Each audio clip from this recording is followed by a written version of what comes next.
ভাই রে ভাই, মাথা নষ্ট। কি দেখলাম ভাই? আসসালামু আলাইকুম। আপনারা মনে করতে পারেন নুসরাত ফারিয়ারে গ্রেপ্তার করছে এয়ারপোর্ট থেকে, এই কারণে মনে হয় চারপাশে সারা দেশে তাণ্ডব। না, এই কারণে তাণ্ডব না, সারা দেশে বিপদ সংকেত, তাণ্ডব সংকেত, তুফানি সংকেত। কারণ কিং খান কোরবানির ঈদের সিনেমা তাণ্ডবের টিজার ফোর টেস্ট নিয়ে হাজির হয়েছে, চারপাশে দুনিয়ায় তাণ্ডব লাগাই দিচ্ছে। মনটা খুশি হয়ে গেছে ভাই, এই কারণে আবার ভিডিও করতে চলে আসলাম। তাণ্ডব নিয়ে কথা কব আজকে। এইটা ভাই এমন একটা টিজার হয়েছে, বুঝছেন? ওই যে কইলাম না, নুসরাত ফারিয়ারে গ্রেপ্তার করছে এই কারণে না, এই কিং খানের জন্য খালি তাণ্ডব হয়েছে। আর রায়হান রাফি তো আছে, রাফি আর শাকিব খানের দ্বিতীয় সিনেমা তুফানে তো যা হয়েছে জানেন।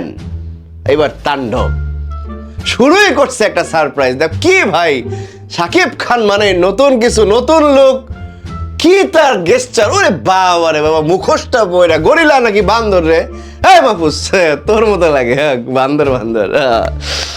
কি এন্ট্রি দিল ভাই! গ্রুপ নিয়ে গেছে একটা টেলিভিশন চ্যানেলে, তারা হামলা করলো, সোয়াটের লোকজন এসে ঠেকাইতে পারলো না, মন্ত্রী মিনিস্টার থরথর থরথর করে কাঁপতাছে, সারা দেশবাসী কাঁপতাছে।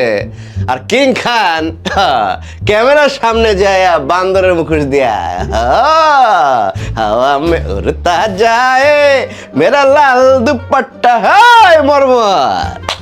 তাণ্ডব র্যাপ গানটাও পাশাপাশি যে দিচ্ছে ব্যাকগ্রাউন্ডে, ভাল লাগছে, একটা উত্তেজনা কাজ করে ভাই। আর কিং খান রে ভাই, এরকম একটা লুকে যে দেখুন, একটা পাগলা পাগলা অবস্থা, বুঝছেন? একটা সাইকো সাইকো অবস্থা, মানায় গেছে। ছোট ছোট চুল, দাড়ি, ওই যে মাংকি মুখোশ পয়রা যে নাচ দিয়ে দিয়ে আগাইতেছে এরকম কইরা, দারুণ লাগছে, বুঝছেন? জাত খান আমার ফোন দিয়া কয় আমি ডিগবাজি দিয়ে ভাইরাল হয়েছিলাম, আর কিং খান হাওয়া মে উড়তা দিয়ে ভাইরাল হইতে আসছে। জাত খান, কিং খানের জন্য এগুলা লাগে না, দাঁড়াইলে তাণ্ডব হয়। ভাইরাল কি ভাই, ভাইরাল শব্দই আসছে কিং খানের জন্য, বুঝছেন? এই টিজার দেখে যদি আপনাকে লাড়াচাড়া না লাগে, আপনাকে মনে করেন ইলেকট্রিক শক দেওয়ার লাগবো মিয়া। শাকিব খান আসলে এখন আর নায়ক নাই ভাই, ওয়াইফাই কানেকশন হয়ে গেছে, সবার কাছে পৌঁছায় যায়। মনে করেন কিছু একটা ড্রপ করলো, ওয়াইফাই কানেকশন অন হয়ে গেল সব জায়গায়, মনে করেন সয়লাভ হয়ে গেল, বাস্ট হয়ে গেল। আর তাণ্ডবের টিজারে তো ঘোষণাই দিয়ে দিচ্ছে, বিপদ সংকেত, বিপদ সংকেত। এবার সিনেমা হলগুলো সবাই নৈরা চড়া বসতে হইব, অনেক সিনেমা ঘোষণা দিতেছে আইবো আইবো আইবো। এইবার চিন্তা করতে হবে আসুম নাকি আসুম না, বিপদ সংকেত। যাই হোক, জয় হাসানরাও দেখছি এখানে, সে মনে হয় নিউজ প্রেজেন্টার মনে হয় এখানে, সেও পিস্তল ধরে, ডায়লগ নাই কোনো। আর কিং খানের সিনেমা ভাই, আগে নায়িকা লাগতো, এখন তো ভিলেনও লাগে না ভাই, ভিলেনের কোনো গ্লিপস নাই, চেহারা নাই। আরে আমি তো মনে করতেছি যে ভিলেন যদি না পাওয়া যায়, আমি যে একটা ভিলেনের লুক দিয়ে দিলাম, কি কন, ভিলেন হয়ে গেলাম। কিং খানের সিনেমায় ভাই এখন এমন পর্যায়ে গেছে, এই একটা মানুষই যথেষ্ট, ভিলেনও লাগে না, নায়িকাও লাগে না, ভিলেনও লাগে না। এই পর্যায়ে চলে গেছে ভাই। কতগুলা লুক দেখতেছে, একটার পর একটা, সব মনে করেন খাপে খাপ। অধীর আগ্রহ অপেক্ষা করুন, কেন এই তাণ্ডব চালাইতেছে?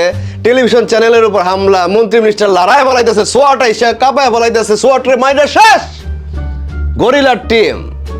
কেন কেন লাস্টে আবার দেখাইছে জনতা কিন্তু পাশে আছে কিং খানের। বাস্তব জীবনে যেমন পাশে আছে না, ওরকম পাশে আছে কিং খান, এরকম করতেছে সবাই রে। তার মানে সাধারণ জনতার জন্য পক্ষে কিং খান কিছু করছে সে। যদি এখানে অ্যান্টি হিরো হবে, কিন্তু সে যেই কার্য উদ্দেশ্যে সেখানে গেছে তাণ্ডব চালাইতে, সাধারণ জনতার সাথে আছে। নিয়মের অনিয়মের বিরুদ্ধে কোনো যুদ্ধ, কোনো অন্যায়ের বিরুদ্ধে যুদ্ধ হইতে পারে, সেটা নায়কের সাথে ঘইটা যাওয়া, মানে কিং খানের সাথে সিনেমায় ঘইটা যাওয়া, মানে এখানে তো সাবিলা নূরে দেখি নাই আমরা, তাই না? নায়িকারে দেখায় নাই, বাট সাবিলা নূর তো আছে নায়িকার হলে। অনেক কিছু ধারণা করা যায়, আরো জিনিসপত্র আসুক, অন্যান্য সিনেমা দেখি কে কে পিছায় যায়, কে কে আসে। অপেক্ষায় থাকুম।